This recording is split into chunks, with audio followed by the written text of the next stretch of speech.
saudade somente os vossos irmãos que fazem demais. Não fazem os gentios também o mesmo? Portanto, o que vai dizer aí? Sede perfeitos, como perfeito é o vosso Pai Celeste. Então Jesus falou: olha, você quer ser perfeito, Pedro? Você quer perdoar 7 vezes? Você tem que perdoar 70 vezes 7. Isso é perfeição. 70 vezes 7 representa o perdão que Deus perdoa você. Quantas vezes nós perdemos por dia, por mês, por ano? Passa de 490 fácil. Embora se tivéssemos cheio do Espírito Santo, esse número ia reduzir talvez a 0. Você nunca vai deixar de ser um pecador, mas é nos exigido: vai e não peques mais, não pelo nosso próprio poder, mas pela ação e pelo poder do Espírito Santo. Amém?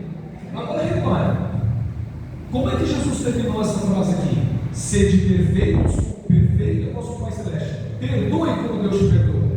Até porque a Bíblia diz: se você não perdoar o seu irmão, também o vosso Pai Celeste não vai te perdoar.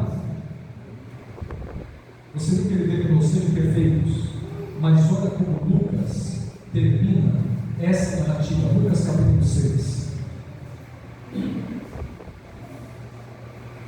Lucas capítulo 6, a partir do versículo 35. Desculpa, vou já falar os versículos para vocês. Lucas 6, 35.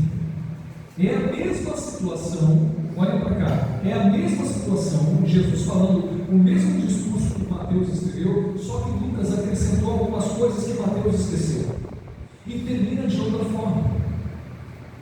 E é fundamental nós entendermos esse paralelo que nós vamos ver.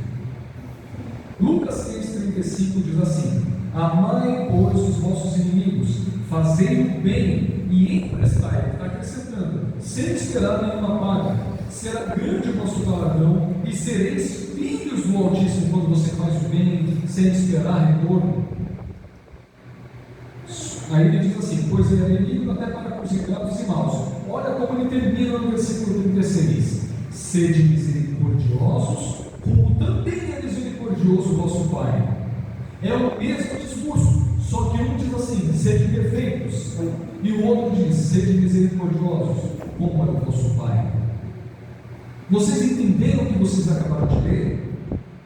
Mas vamos entender um pouco mais. Miqueias capítulo 6. Miqueias. Depois de Daniel, depois de Oséias, Joel, Amós,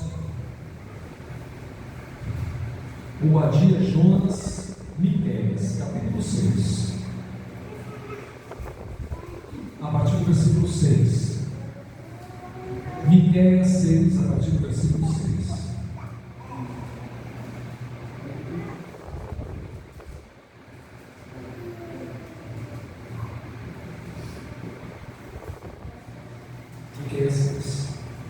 Miqueias 6. Eu louvo a Deus porque vocês estão tendo o privilégio de ouvir essa mensagem que o mundo não conhece.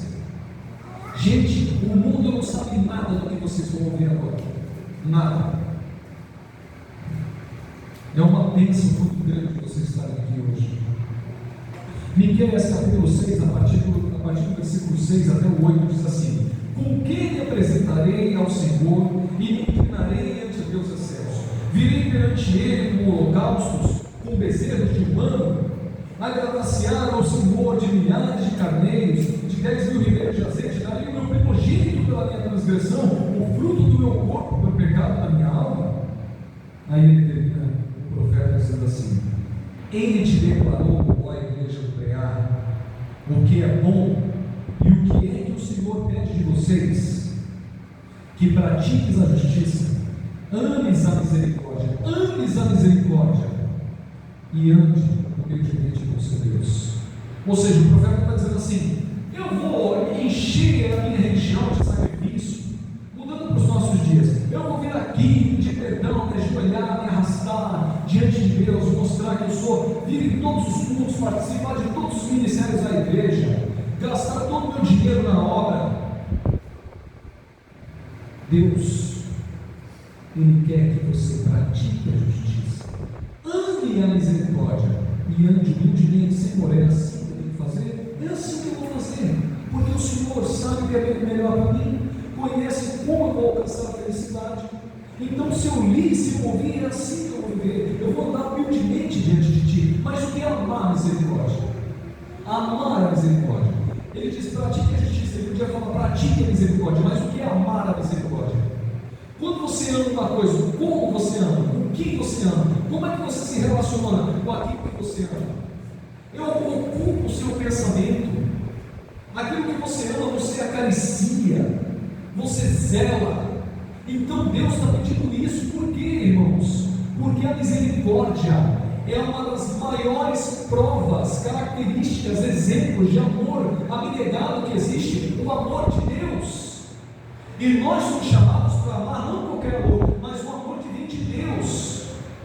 Ou seja, ele está querendo dizer: filho, você quer me representar, você quer andar por essas ruas e todo mundo saber que você é o ministro do meu reino, do meu governo. Sabe de uma coisa? Tem muita coisa que você precisa aprender de mim, mas a primeira delas é: ame a misericórdia. E muitas vezes nós temos igrejas divididas, o mundo está dividido, já é um absurdo, mas a igreja dividida, aí, meu irmão, é a derrota das derrotas. É um povo infeliz, achando que está sendo alguma coisa, e nem salvo está. Agora vamos abrir em Oséias capítulo 6, é só voltar um pouquinho aí. Oséias capítulo 6, para vocês entenderem melhor, só voltar algumas páginas aí em Oséias 6, versículo 6. Oséias aí, gente. Oséias 6, verso 6.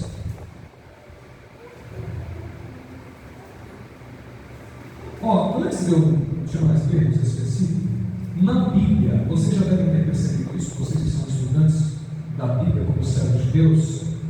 Na Bíblia existem muitos paralelismos, aliás, frases, versículos, que tem duas frases, uma dizendo uma coisa e a outra, com outras palavras, dizendo a mesma coisa.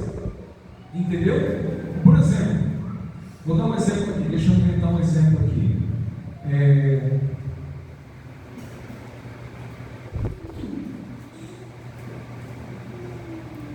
Deixa eu ver aqui. Pronto. É como se dissesse assim: este vaso contém belas flores, e esse recipiente pétalas formosas. Na verdade, eu disse a mesma coisa. Eu disse duas frases que dizem absolutamente a mesma coisa. Vocês entenderam aí? Entenderam? Ou não? Duas frases que dizem a mesma coisa, ok? A Bíblia tem muito disso em Salmos e Provérbios, mas também tem várias outras partes. E esse versículo segue essa linha, essa forma de escrita hebraica. Agora presta atenção no que vocês vão ver, porque esse versículo é um dos mais importantes da Bíblia. Diz assim: pois misericórdia quero e não sacrifício, e conhecimento de Deus mais do que o holocausto. Eu vou ler de novo: pois misericórdia quero e não sacrifício, e conhecimento de Deus mais do que o holocausto. Ouviram? Agora veja que interessante. Na primeira frase tem misericórdia quero, depois sacrifício. Na segunda tem conhecimento de Deus, holocausto. Sacrifício e holocausto são as mesmas coisas. Entenderam aí, né? Só que a primeira frase e a segunda, elas querem dizer a mesma coisa. Então, se sacrifício e holocausto são as mesmas coisas, isso quer dizer que misericórdia é a mesma coisa que conhecimento de Deus. É impossível para um ser humano, um cristão, um adventista do sétimo dia, por mais que seja um pastor ou o maior nome dessa igreja, de qualquer igreja, é impossível a pessoa dizer que conhece a Deus e não ser misericordiosa. Se a pessoa que se diz cristã não é misericordiosa, ela não conhece a Deus. Está perdida. Tremendo, né? É muito sério isso. Não dá para brincar com essas coisas. Não dá para brincar de ser cristão. Ou você é misericordioso, ou você está passando um tempo na igreja, se enganando e sendo enganado. Mas aí, vocês entenderam, isso é muito sério. Eu vou pular algumas passagens, eu quero voltar agora para finalizar em Gênesis capítulo 4. Vamos entender esse mistério agora.